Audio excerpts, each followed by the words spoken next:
May the peace of God be with you again. This is parts of internship report. I would like to talk more about internship report parts and its components.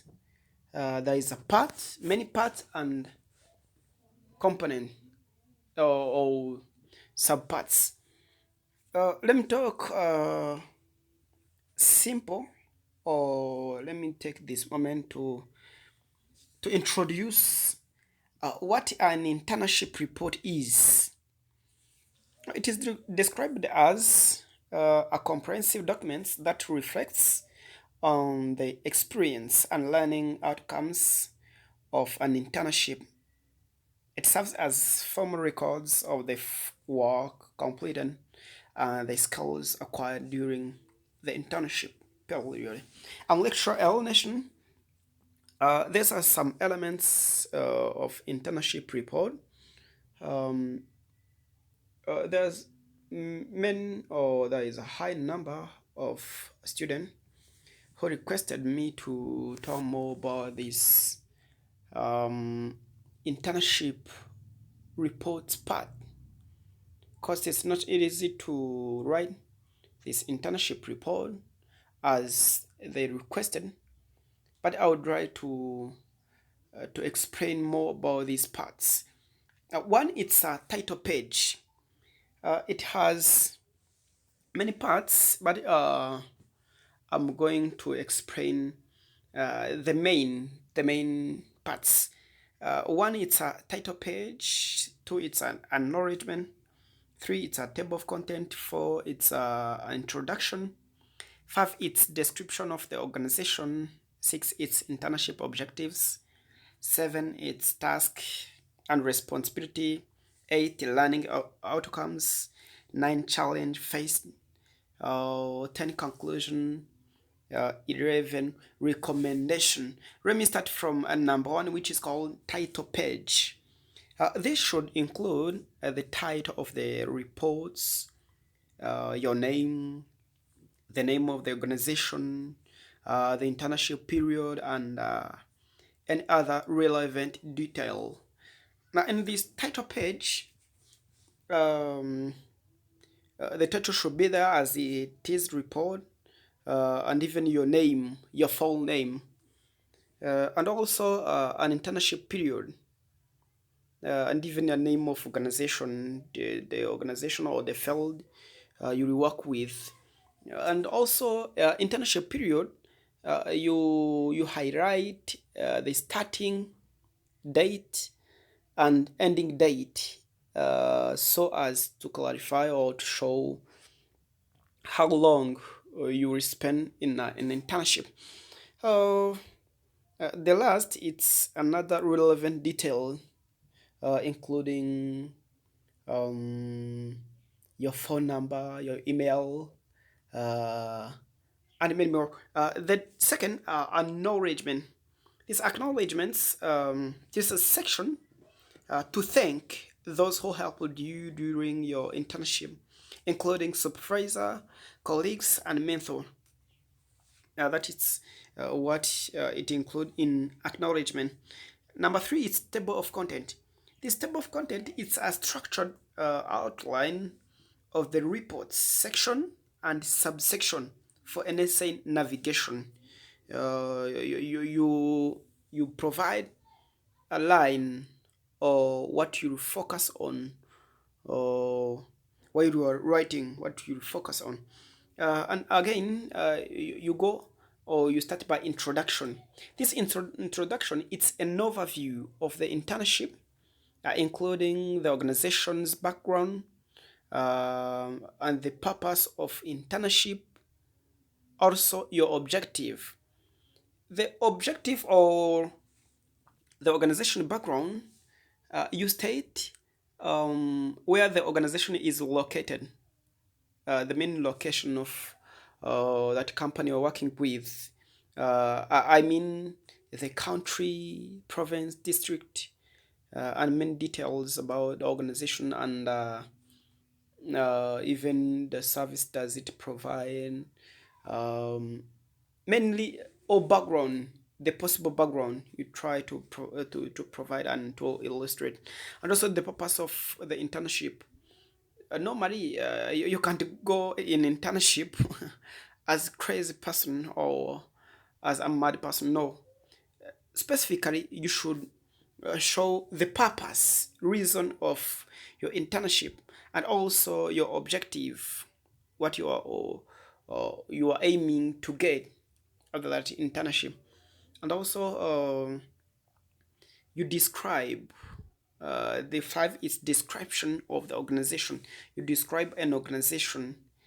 In this description of an organization, you detail the information about the organization, include its mission, vision, structure, the industry it operates in.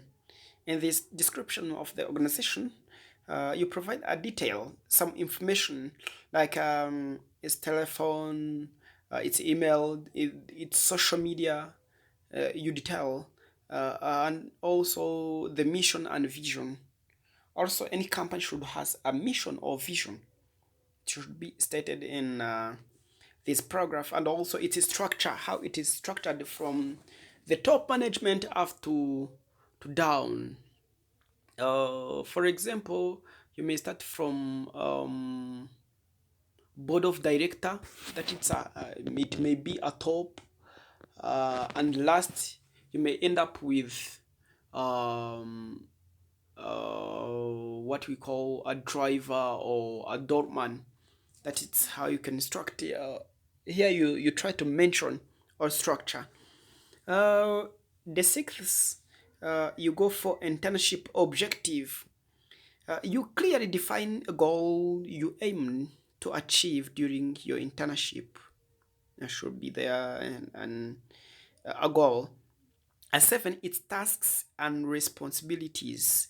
Uh, a detailed account of the task you performed, projects you worked on, and your specific responsibilities.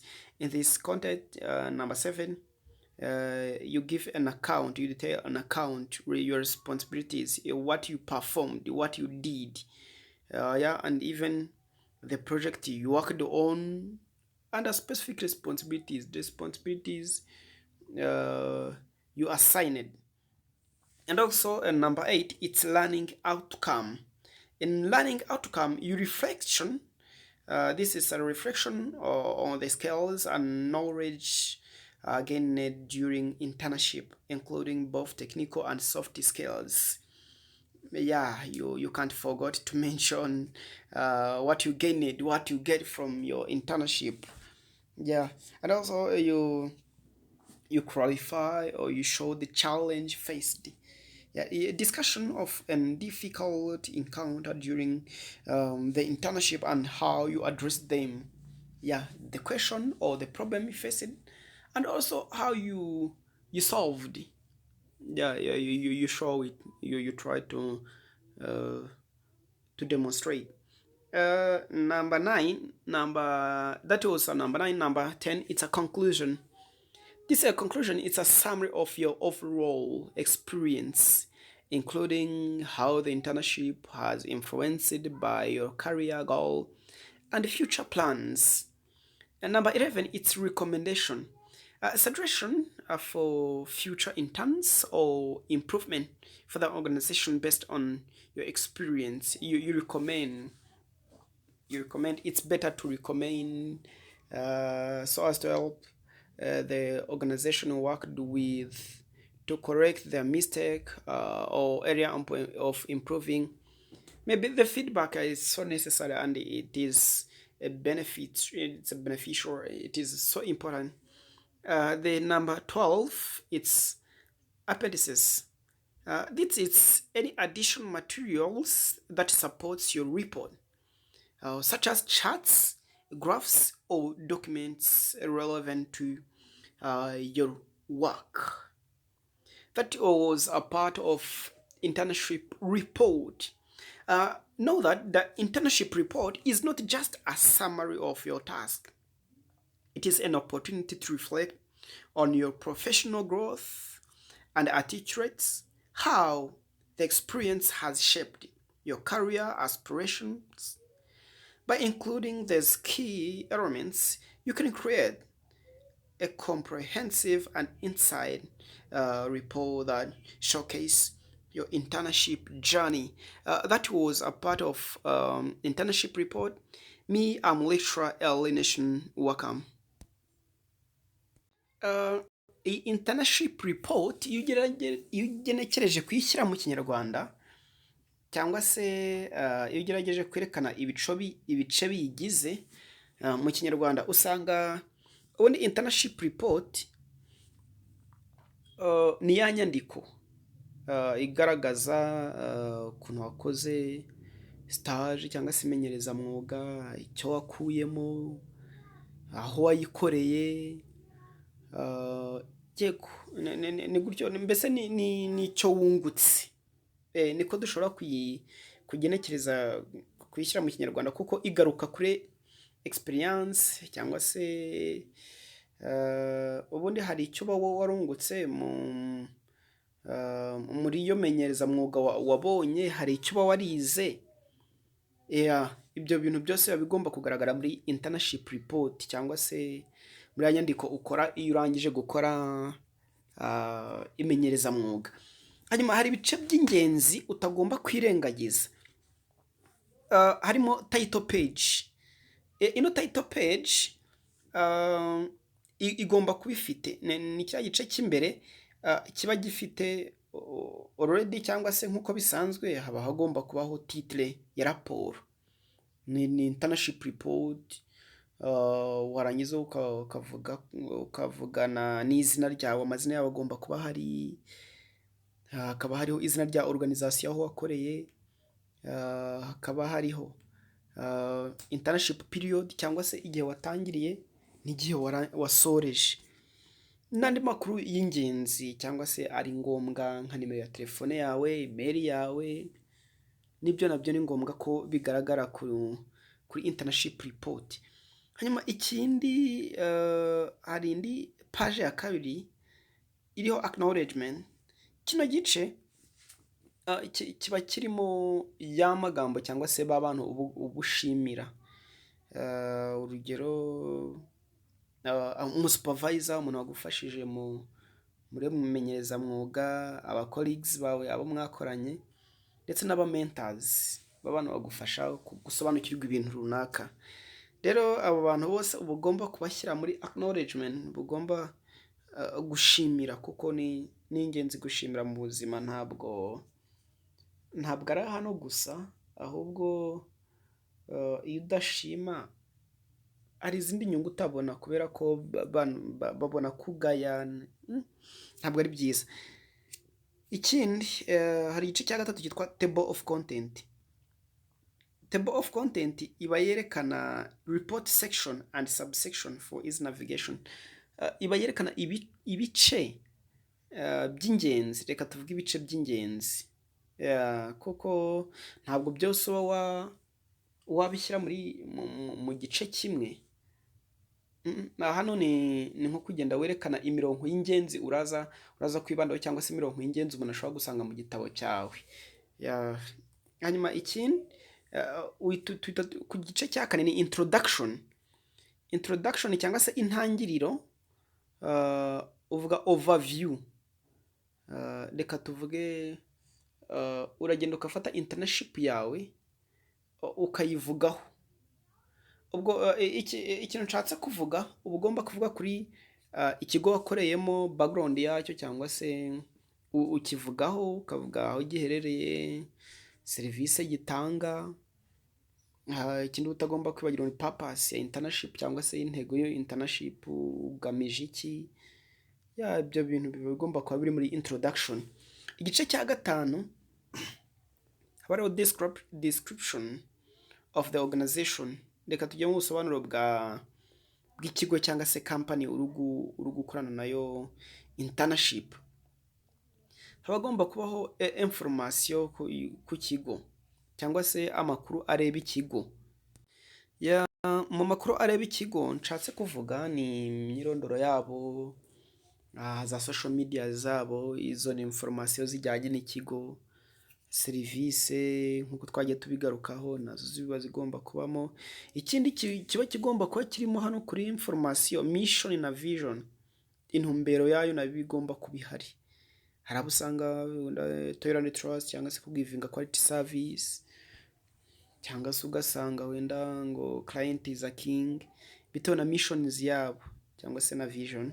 Ikindi structure, ukuntu ikigo cyubatse, niba ari ukuva kuri, uzagenda ubona ibishushanyo byinshi, ubona hariye kuri board of director, hagakurikiraho chief executive officer, hakaza abashefu, bagakomeza bakagera munsi aho bagera kuri doorman cyangwa se umuzamu. Iyo uvuye kuri description, ujya noneho ku kintu cyitwa internship objectives. Internship objectives twagiye tubigarukaho ko uvuga goal you aimed at to achieve, cyangwa se icyo ugamije muri iyo internship. So gukora internship izakumarira iki? Kuri task, tujya ku gice cya karindwi, igice cya karindwi cyitwa task and responsibilities. Hano ushyiraho account of the task performed. Ikindi ukavuga kuri project you worked on, uvuga hari imirimo uba warakoze cyangwa se hari ibintu uba waragiye ukora, imikoro wagiye ukora igaragara hano muri task and responsibilities. Ikindi n'amaproject nagiye mbivugaho. Ikindi ni inshingano, specific responsibilities. Dufata urugero, ushobora kuba waravuze ngo nakoze muri maintenance department cyangwa se department ishinzwe gusana, ukavuga ko wenda wasanye za frigo cyangwa se westaye amatara. Barangiza kuvuga ko westaye amatara, ukavuga ngo wenda nari mfitemo izi responsibility cyangwa se nari nshinzwe ibi. Ibyo bintu byose by'ibintu ushinzwe, ibyo wakoze, akazi kawe ka buri munsi. Ese ubundi reka tuvuge akazi kawe ka buri munsi cyangwa se ibyo wakoraga buri munsi, bigomba kugaragara muri task and responsibilities. Igice cya 8 haba harimo learning cyangwa se learning outcomes. Igaruka kuri skills. Hari ubumenyi uba waragiye ukura muri internship. Hari ubumenyi uba waragiye wunguka. Ubwo bumenyi uba waragiye wunguka bugaragara muri kino gice. Hashobora kuba harimo technical cyangwa se soft skills. Muri technical ukamenya, hari umuntu uvuga ngo kuva najye muri internship nungutsemo iki, nungutsemo gukora ibi, nungutse gufatanya ibi.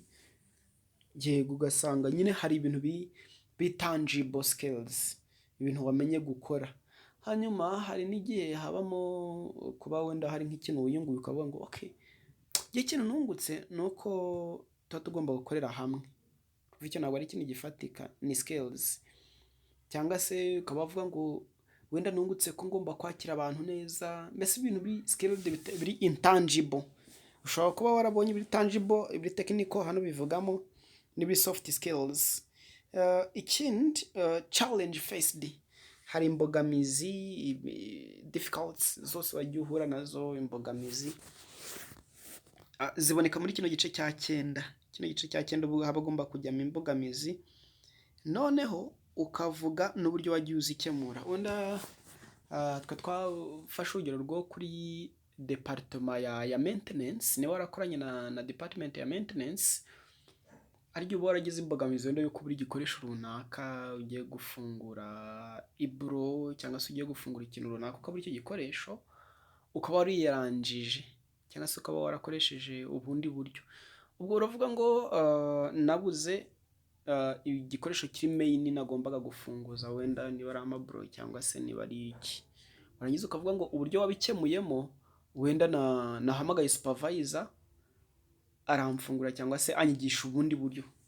Ubwo ikibazo wahuye nacyo n'uburyo wakivuyemo cyangwa se n'uburyo wakigobotoye. Nimero ya 10 haza conclusion, umwanzuro. Hano hazamo overall experience, harimo internship ya influence muri career goal yawe. N'ikintu tubwiramo, utubwira summary experience. Hari ibintu uba warakuyemo, noneho uraza ukabisamariza cyangwa se ukabivuga mu ncamake experience, ibyo urugendo rwawe ukuntu rwagenze, ukavuga n'uburyo internship ya influence cyangwa se yaguteye imbaraga. Mbese hano ntabwo uba ugomba kwibagirwa na future plans, icyo uri guteganya. Yego rero hano muri conclusion uraza ukavuga icyo uburyo internship influencinzemo cyangwa se yaguteye courage. Ikindi ukavuga no kuri experience wabonye iki ni iki wungutse. Ibyandi byose twavuze haruguru ukagerageza gukora ka summary gatoya, hanyuma ukajya kuri 11 duba dufitemo recommendation. Muri recommendation suggesting a future interns cyangwa se improvement kuri organization bitewe na your experience. So hari ibyo uba wahurahuye nabyo, hano ugerageza kugira inama aba future interns cyangwa se abandi bantu baza muri internship nkawe, byagomba gukosora, byagomba kwibandaho. Hano ugomba kubivuga muri recommendation, mbese kubagira inama cyangwa se na improvement, aho bashyira imbaraga mu gice cya organization nacyo ugomba kukivuga, ukavuga kuri improvement. Ukavuga igihe usanga wenda nk'ikigo bafite ibikoresho bitari karite, mbese bitari professionnel. Hano muri recommendation uraza ukavuga ati nabagiraga inama yo gusimbuza ibi, nabagiraga inama bino nabonye ibitagenda neza, mwabikora gutya. Icyo gihe kubera ko uvuye hanze ya company udaturutse imbere muri company, akenshi ibitekerezo by'abantu nk'abo ngabo bihabwa agaciro. Nyuma ya recommendation rero uza uvuga kuri appendix. Appendix ni igice cya nyuma kiba kigizwe na additional materials, cyangwa se hari ibindi bikoresho by'ingenzi, cyangwa se hari ubundi buryo buba bwagufasha bwafasha raporo yawe. Urugero nk'amafoto, ni ibishushanyo, ni charts, ese ni document, ni ibintu byinshi bigiye bitandukanye bishobora kugufasha. Hari igihe ari amashusho cyangwa se hari ibishushanyo byinshi, ibintu byose biba byafasha raporo yawe ubishyiraho. Kandi ikindi nsorejeho nkwibutsa nuko iyi internship report ntabwo ari summary ya task gusa, cyangwa se ntabwo ari inshamake y'ibintu uba wakoze. Oya, ahubwo ni amahirwe ari reflecting kuri professional growth. Hano ni amahirwe ubonye kugira ngo ukore mu buryo buri professionally, kandi binaguhe na experience, cyangwa se bikumenyereze, bikwereke ukuntu handi biba bimeze, bigufasha no kuba watera imbere muri kariyeri yawe, cyangwa se mu gicurimo biragufasha, bigufasha mu iterambere. Rero ndabashishikariza cyane kujya igihe ubonye umwanya ugashaka ahantu ukora ka internship. Birafasha cyane, bituma ubaho wunguka, apana kubaho uhomba cyangwa uguma hamwe nk'ikidendezi. Kuko iyo ugumye hamwe nk'ikidendezi abantu bagutereramo imyanda, bagira bate nta bishyashya ubura ukunguka. Ariko iyo ubayeho nk'amazi atemba, biragufasha cyane, kubera ko ugenda hari byinshi uhura nabyo, ukamenya uburyo ubikemura, nk'ukuntu twagiye tubibona haruguru. Bigufasha kugenda umenya uko abandi bakora, uko ibindi bigo bibayeho, bikagufasha gutera imbere. Mwakoze cyane. Nitwa Lecturer Elie Nation.